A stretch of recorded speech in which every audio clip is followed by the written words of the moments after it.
Да, моля? Криминална полиция, главен инспектор Колев. Какво?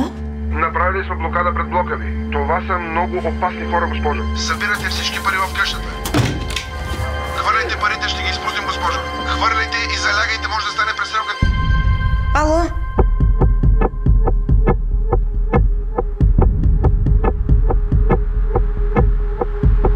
Дойдох за парите. Какви пари? И той ми каза да хвърля парите през прозореца.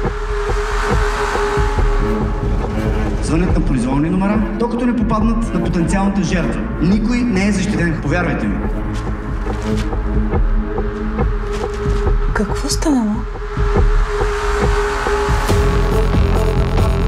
С колко време разполагам?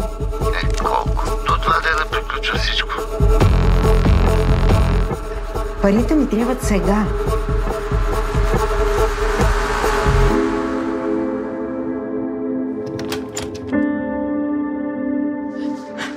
Цял живот съм живяла според правилата. И какъв е смисъл? Ало?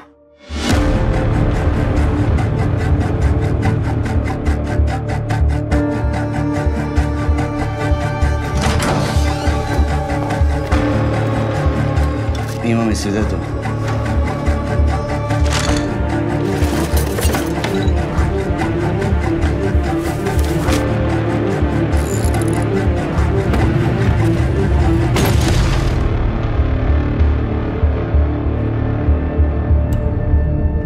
Ако беше жив, това никога нямаше да се случи.